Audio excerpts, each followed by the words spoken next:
पुलगाव येथील वंडलकर लेआउट मधील साई तीर्थ साई मंदिराच्या 11व्या स्थापने दिवशी मंदिराच्या संपूर्ण विश्वस्त मंडळाने मानव उपयोगी, कल्याणकारी व व्यसनमुक्ती अशा मेळाव्याचे आयोजन करून समाजापुढे एक आदर्श निर्माण केला।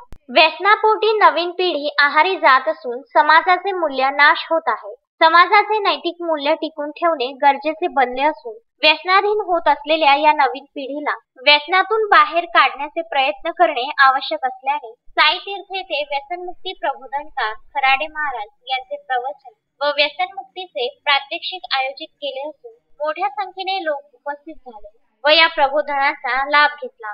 मागील 3 दिवसापासून मंदिर परिसरात विविध भजन पूजनाचे कार्यक्रम वंडलकर यांच्या व विश्वस्त मंडळाच्या सहकार्याने सुरू असून भाविक भक्त आनंद घेत आहेत। 2 डिसेंबर रोजी सकाळी 8 वाजता मंदिर परिसरात भव्य दिंडी काढण्यात आली व रात्री 6 वाजतापासून भव्य महाप्रसादाचे आयोजन केले आहे, असे विश्वस्त किशोर कल्पे, बहादूर चौधरी, दिलीप अग्रवाल, देवकांत चिचाटे, गजू गव्हाणे, रविकिरण भोसने, पुंडलिक पांडे आदीने सुचवले असून भाविक भक्तांनी लाभ घ्यावा अशी विनंती यावेळी त्यांनी केली आहे। अनंत कोटी ब्रह्मांडाला नमस्कार करून जगातील सर्व साधू संतांना नमस्कार, गुरूंना नमस्कार। आणि आज आपला प्रश्न आहे की हे व्यसनमुक्ती कशी काय होते। हे कीर्तनाच्या माध्यमातून व्यसनमुक्ती होते। कीर्तन हे कार्यक्रम आहे आणि संतांचे शब्द, संतांचे जे वाक्य आहेत, अभंग आहे, ते लोकांपुढे मांडणे। कीर्तन म्हणजे अभंगाचा अर्थ सांगणे।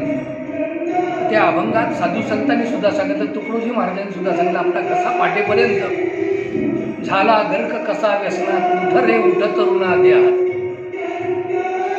म्हणजे वास्तविक पाहता त्यांच्या घरातलं कोणी व्यसन करत नव्हतं, पण त्यांनी आपलं जीवन याच्यासाठी कार्यासाठी लावलं आणि घसा फाटला। लोक म्हणत होते त्यांना की तुम्ही घसा कशाने फाडता, पण त्यांनी सांगितलं की करोडो लोक जर व्यसनमुक्त होतील तर माझा एकट्याचा घसा फाटला चालेल, पण बाकीच्यांचा कॅन्सर होऊन या व्यसनानं घसा फाडून त्यांचे मुलंबाळं वैणी वस्त्राला लागतील, भीक मागतील, दुखी होतील। त्यांना आपण किती दिवस देऊ? व्यसन करणाऱ्या माणसाच्या घरी आपण 1 दिवस 4 पायल्याजीवर देऊ, त्याच्यानंतर काय देणार? पण तो जर व्यसनमुक्त झाला तर त्याचा बुडालेला संसार आणि जोडल्या जाते, तुटलेला। पण हे व्यसन तोडणे आणि संसाराकडे जोडणे म्हणजे सुख जोडणे।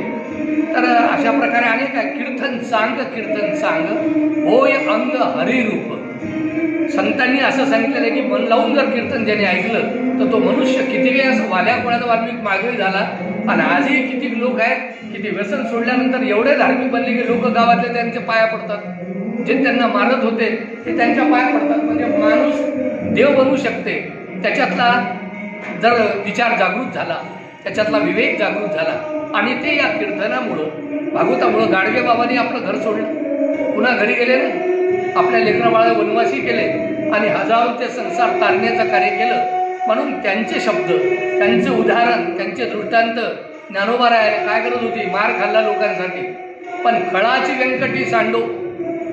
आज ज्ञानेश्वर महाराजांची योगायोगानं पुण्यतिथी आहे, चांगली गोष्ट आहे। आळंदीत 16 सुरू आहे की ज्या भावंडानं जे खळाची व्यंकटी सांडो, याचा अर्थ होते की या देशातले, जगातले खळ म्हणजे अतिशय कोणी पापी असेल, दुराचार करत असेल, वाईट कर्म करत असेल तर त्यांचा ते खळपणा निघून गेला पाहिजे।